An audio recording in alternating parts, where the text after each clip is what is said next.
Pocos personajes en la historia de México, a pesar de su riqueza y complejidad, han causado tanta curiosidad, interés, fascinación y misterio como Maximiliano y Carlota de Habsburgo. Existen un sinfín de libros, novelas, cuentos, cartas y textos inspirados en estos dos aventureros que arriesgaron todo lo que tenían y decidieron lanzarse a un país del que poco conocían, para gobernar al pueblo mexicano. Aquí te contaré un poco de su estancia en México.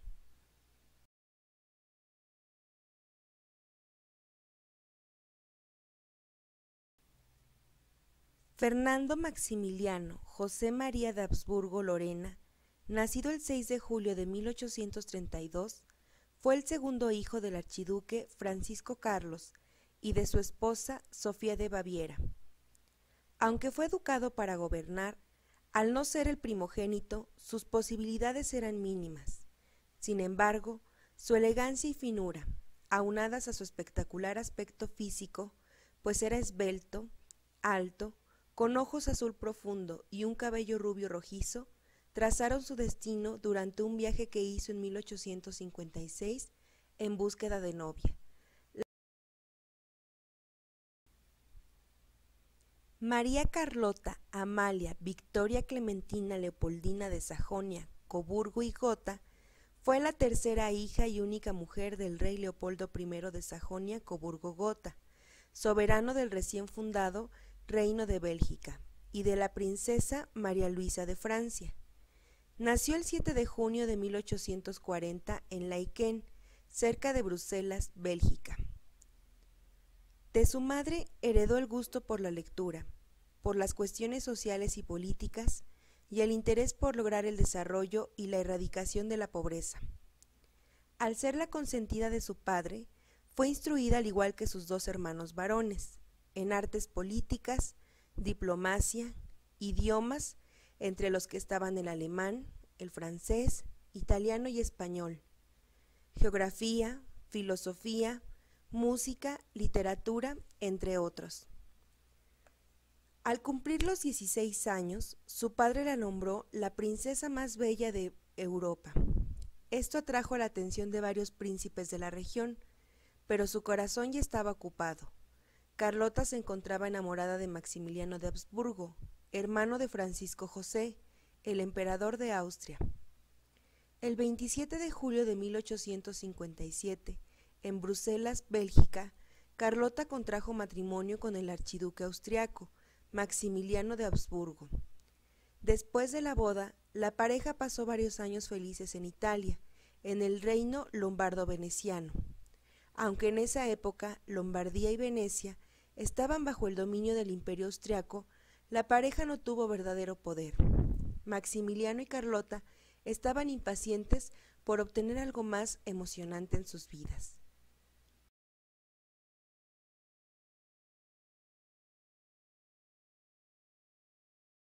Después de ser derrotado por Estados Unidos en la guerra por los territorios de Texas, México se hundió en una terrible situación de anarquía y se vio obligado a volver a acudir a Santa Anna, quien regresó al país en febrero de 1852, con poderes ilimitados dentro de un gobierno absolutista. Al paso del tiempo, Santa Anna se dio cuenta de que su impopularidad crecía a causa de la venta del territorio de Arizona, y que además existían varios personajes dispuestos a reemplazarlo. Los planes de Santa Anna no funcionaron como él hubiera querido, ya que en 1855 fue derrocado y sustituido por el general Ignacio Comonfort, quien no pudo lograr la unión entre liberales y conservadores. Tras su caída, surgieron dos gobiernos en México. Por un lado, estaban los liberales, apoyados por Estados Unidos, quienes hicieron llegar al poder al indio oaxaqueño y presidente de la Suprema Corte de Justicia, don Benito Juárez, quien se estableció en Veracruz.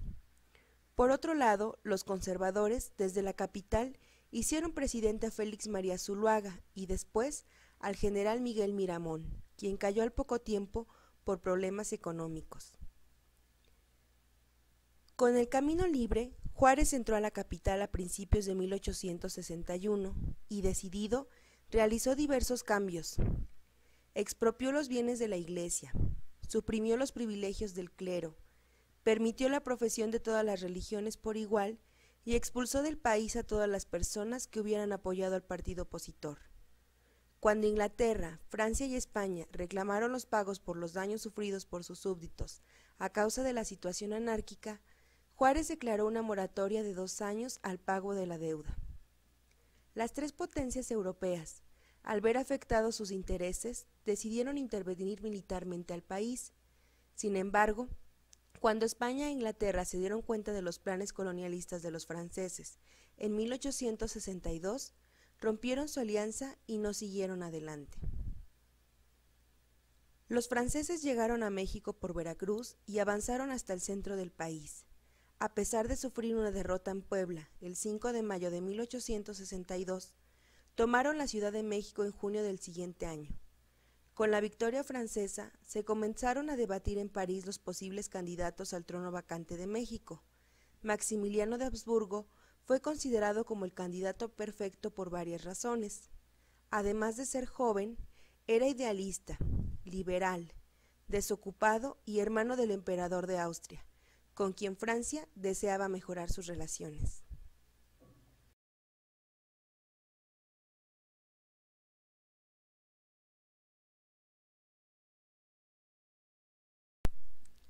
Maximiliano se mostró entusiasmado ante la posibilidad de tomar el poder del gobierno mexicano.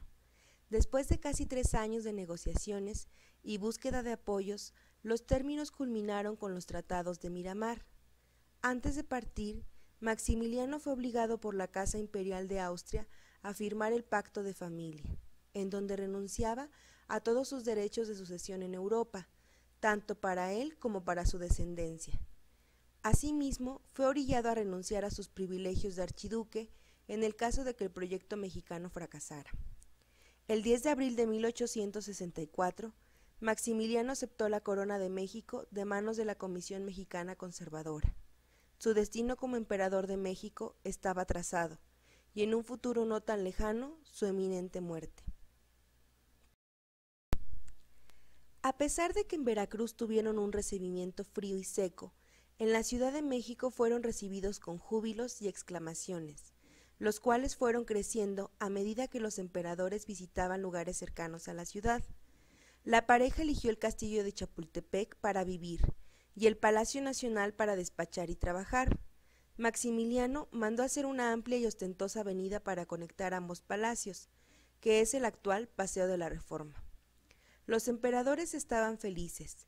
México les parecía un país encantador, con clima perfecto y donde hacían falta muchas cosas por llevar a cabo.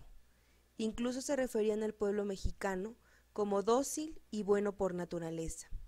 Carlota escribió a su abuela María Amelia en alguna ocasión: «Soy completamente feliz aquí, y Max también. La actividad nos sienta bien. Éramos demasiado jóvenes para no hacer nada».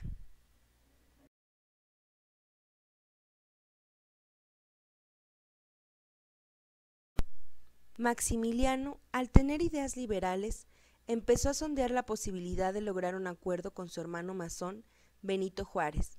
En su intento, envió varias notas en las que se reflejaba su actitud humana y respetuosa hacia el líder indígena mexicano.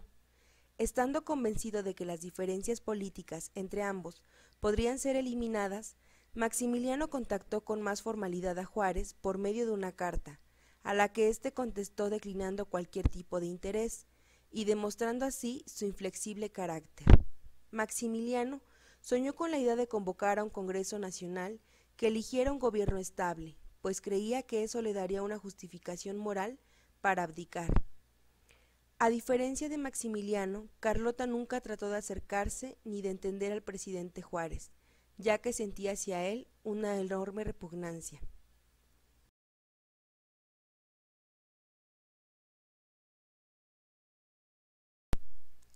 Las acciones de Carlota como soberana, aunadas a sus cualidades políticas, mostraron su decisión, voluntad y disciplina. Cuando Maximiliano viajaba, Carlota fungía como regente de la ciudad.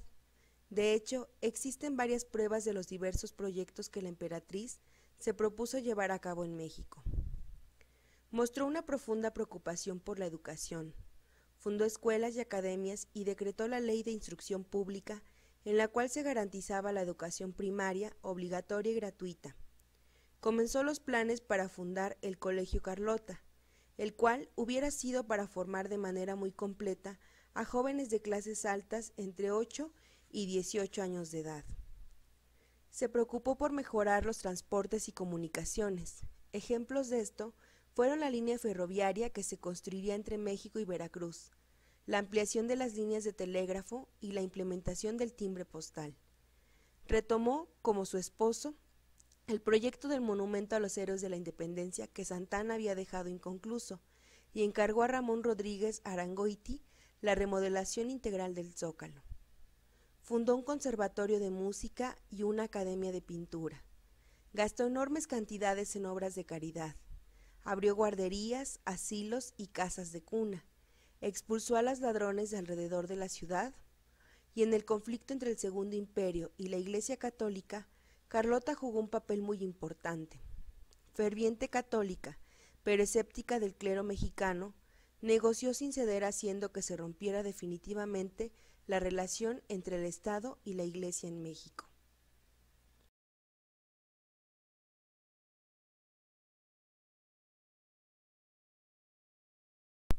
Los emperadores manifestaron mucho interés por el pasado prehispánico. Después de varios viajes a las ruinas de las antiguas civilizaciones, la emperatriz fundó el Museo Público de Historia Natural, Arqueología e Historia en 1865. Además, guiada por la admiración que sentía hacia los indígenas, fundó el Proyecto Indígena, la Junta Protectora de las Clases Menesterosas, y decretó la personalidad jurídica de los pueblos y terrenos de comunidad. Asimismo, prohibió los castigos corporales, el trabajo de menores de 12 años y limitó la jornada laboral. Uno de los éxitos políticos más importantes de Carlota fue el célebre viaje a Yucatán que hizo en 1865 para legalizar la prohibición formal de exportaciones de antigüedades de las ruinas mayas, consideradas patrimonio nacional por los emperadores. En el mismo sentido, Maximiliano estableció las bases para una posible autonomía de la península, la cual, para su juicio, no se parecía en lo absoluto a las demás regiones del país.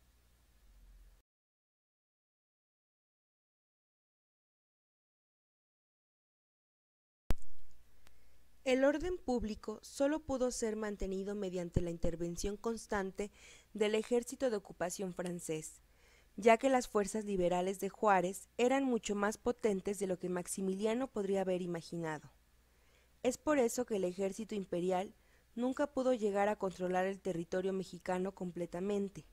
Benito Juárez dirigía a la nación a través de un gobierno ambulante con la ayuda de los periodistas que atacaban la imagen de Maximiliano constantemente.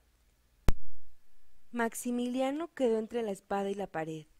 Por un lado, los conservadores y la Iglesia Católica dejaron de apoyarlo por considerar sus ideas demasiado liberales. Por el otro, era odiado por los liberales a causa de sus orígenes y sus títulos nobiliarios.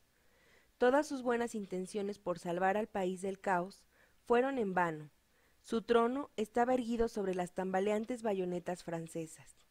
Finalmente, el 15 de enero de 1866, Francia entró en guerra con Prusia, factor que aunado a las presiones norteamericanas y a las derrotas militares en contra de los juaristas, Napoleón III comunicó que su ejército tendría que abandonar México, privando a Maximiliano de su apoyo militar. Carlota, confiada, no estaba dispuesta a abandonar sus proyectos, por lo que le prohibió a Maximiliano abdicar. Le dijo: «El imperio es el único medio para salvar a México.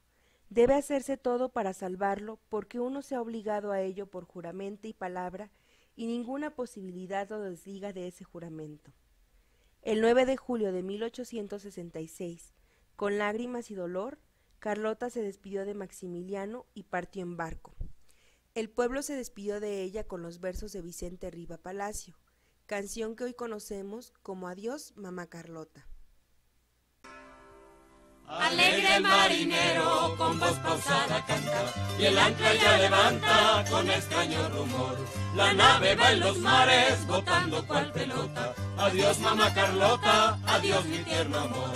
En la remota playa te mira con tristeza estúpida nobleza del mocho y el traidor.